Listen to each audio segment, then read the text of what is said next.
नमस्कार दोस्तों। देखिए, परदोष चिंतन आत्मिक विकास में सबसे बड़ी बाधा है। अपने से भिन्न विचार वाले व्यक्तियों से, इंसानों से नफरत करना इंसान की सबसे बड़ी भूल है। पर चिंतन पतन की जड़ है। जैसे किसी पहाड़ी से टकराकर हमारी ध्वनि वापिस हमारे पास लौटकर आ जाती है, उसी प्रकार दूसरों के प्रति किए गए ईर्ष्या, द्वेष, क्रोध, प्रेम, नफरत सभी लौट कर यों के यों हमारे ही पास आ जाते हैं। दूसरों का बुरा सोचने से खुद का बुरा होता है, न कि दूसरों का। देखिए, एक गांव में एक व्यक्ति चारपाई पे बैठा हुआ था, भजन कर रहा था। चारपाई पे बैठा भजन कर रहा था तो एक व्यक्ति वहां आता है और वो बोलता है, अरे चारपाई पे बैठ के भजन कर रहे हो? भजन, और वो भी चारपाई पे? ओहो हो, चारपाई पे बैठ के भजन कर रहा है ये।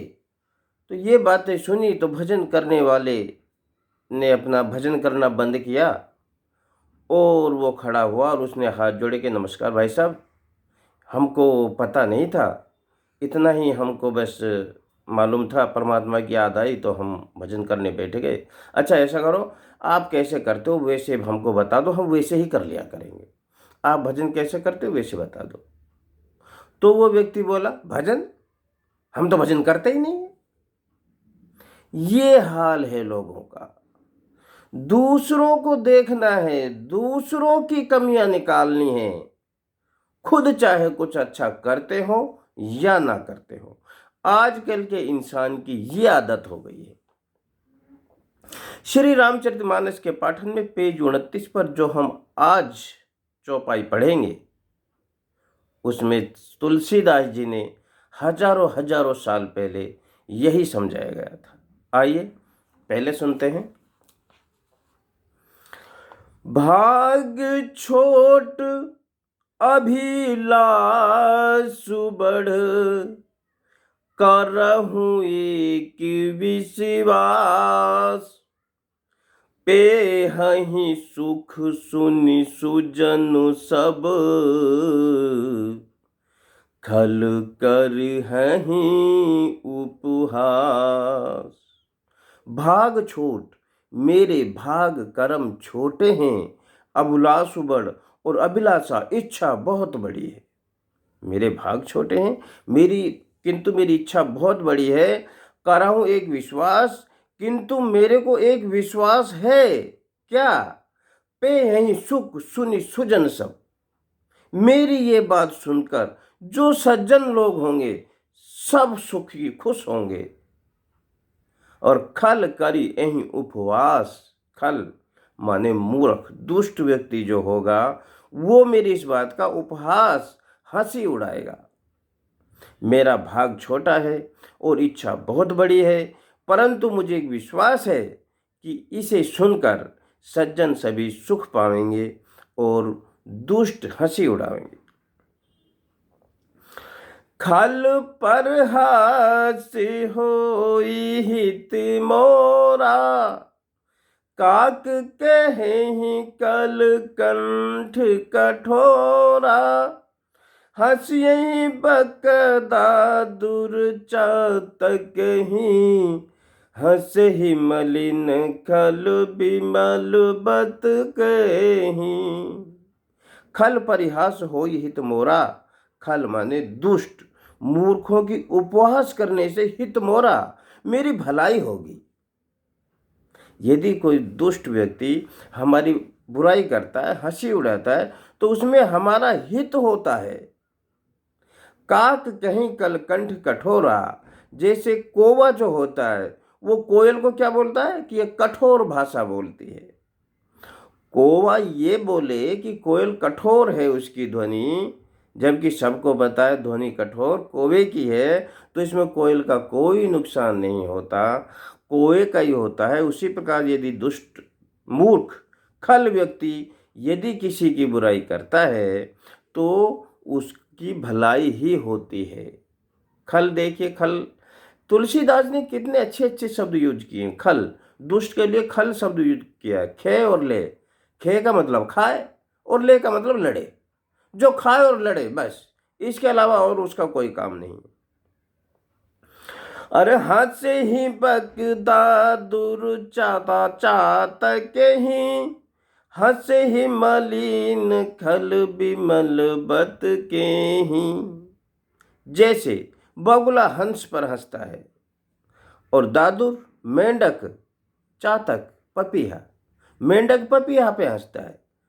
बगुला कहता है जल में हंस रहता है इतना खाना पीने को, लेकिन खाता ही नहीं है, उस पे हंसता है, पागल है। ऐसे ही मेंढक पानी में रहता है, पपीहा भी वहाँ रहता है, तो मेंढक पपीहा पे हंसता है, इतना पानी है, ये पानी नहीं पीता, क्योंकि वो ऊपर से बरसने वाली बूंद को ही पीता है। एक दूसरे की अच्छाई को ही वो बुराई मान के उन पे हंसते हैं। जैसे बगुला हंस पे, मेंढक पपीहा पे, उसी प्रकार मलिन खल, मलिन गंदे मल मेले मन वाले खल दुष्ट व्यक्ति विमल बत के ही अच्छी वाणी बोलने वाले लोगों पे हंसते हैं, भले लोगों पे दुष्ट लोग हंसते हैं।